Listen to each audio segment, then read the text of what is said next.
सहरसा जिले के पटेल मैदान में यूपी के मुख्यमंत्री योगी आदित्यनाथ ने सहरसा विधानसभा क्षेत्र के प्रत्याशी आलोक रंजन झा के प्रचार प्रसार के लिए चुनावी सभा को संबोधित किया। देखिए पूरी खबर सहरसा से हेमंत चौधरी की खबर। सभा में उपस्थित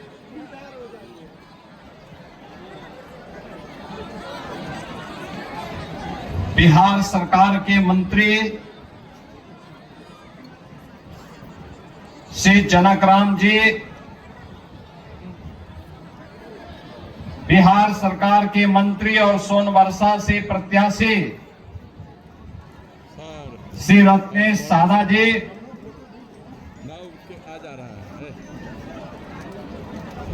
सहरसा के लोकप्रिय प्रत्याशी डॉक्टर आलोक रंजन जी, महासी के लोकप्रिय प्रत्याशी श्री गुंजेश्वर शाह जी, सिमरी बख्तियारपुर से एनडीए के प्रत्याशी श्री संजय सिंह जी,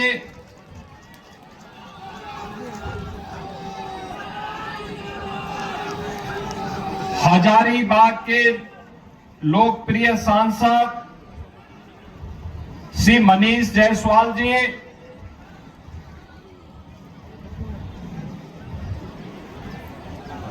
उत्तर प्रदेश सरकार के पूर्व मंत्री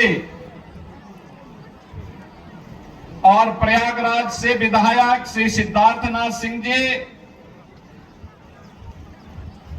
माननीय सांसद श्री प्रदीप वर्मा जी, सहरसा की महापौर श्रीमती बेन प्रिया जी, जिलाध्यक्ष बीजेपी श्री साजन शर्मा जी, जदयू के जिलाध्यक्ष श्री चंद्रदेव मुखिया जी, अभय गिरी जी, सुरेंद्र यादव जी और भारी संख्या में सहरसा की इस धरती में उपस्थित इस मिथिला क्षेत्र से जुड़े हुए मेरे सभी उपस्थित बहन और भाइयों, आज मुझे मां जानकी की इस पावन धरा में आप सबसे चुनावी सभा के बहाने ही नामांकन सभा में आने का अवसर प्राप्त हुआ है। इस अवसर पर मां जानकी की इस पवित्र धरा को भगवान बुद्ध की ज्ञान भूमि,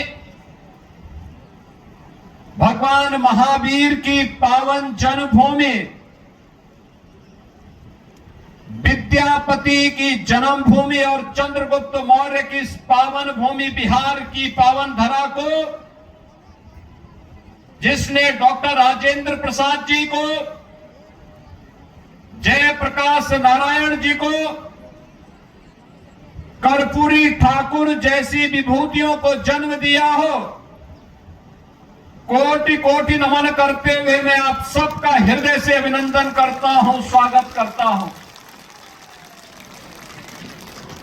बहन और भाइयों, उत्तर प्रदेश और बिहार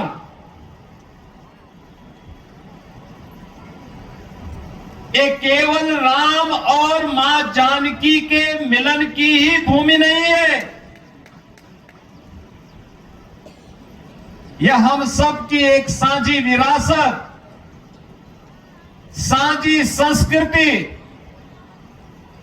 आस्था और साझे भविष्य का प्रतीक भी है। और उसी साझी विरासत को एक साथ आगे बढ़ाने के संकल्प के साथ मैं आज उस पावन संकल्प के साथ जोड़ने के लिए आपके बीच में यहां पर उपस्थित हुआ हूं। आज से 10 वर्ष पहले, 8 वर्ष पहले जब हम लोग बिहार में आते थे, एक प्रश्न बिहार की ओर से छेड़ा जाता था और वे बोलते थे, क्या अयोध्या में राम मंदिर बनेगा? हम लोग कहते थे अवश्य बनेगा, अवश्य बनेगा। यहां का राम भक्त कहता था कब बनेगा? हमारे पत्रकार बंधु भी प्रश्न करते थे कैसे बनेगा, और कांग्रेस और आरजेडी के लोग बोलते थे कभी नहीं बनेगा। हम कहते थे बनेगा, बनेगा, अवश्य बनेगा। यहां का राम भक्त कहता था कि रामलला हम आएंगे, मंदिर वहीं बनाएंगे। भविष्य की एक शुभ संकेत को लेकर के उत्साह और उमंग के साथ दौड़ता था, खड़ा होता था। और आज तो अयोध्या में भगवान राम का भव्य मंदिर बन गया है और राम दरबार भी विराजमान हो गया है। अयोध्या में भगवान राम, मां जानकी, भरत जी, लक्ष्मण जी, शत्रुघ्न जी, हनुमान जी, इन सब का दरबार भी राम जन्मभूमि में विराजमान हो गया है। और अब तो बिहार की धरती पर भी मां जानकी का 900 करोड़ रुपए की लागत से भव्य मंदिर का निर्माण का कार्य प्रारंभ हो चुका है। यह है विरासत, और बिहार के पास तो एक समृद्ध विरासत है। इस समृद्ध विरासत मां जानकी का भी है।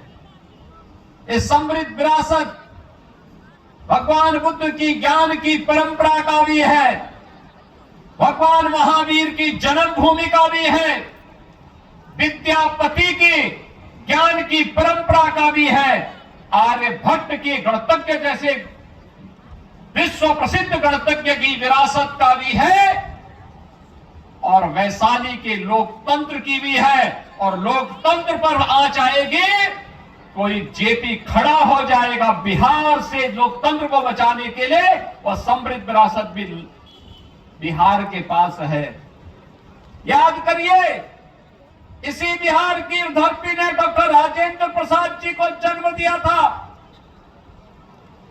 देश के प्रथम राष्ट्रपति बने, और राष्ट्रपति बनने के बाद स्वतंत्र भारत में सोमनाथ के मंदिर का पुनरुद्धार का कार्य होना है।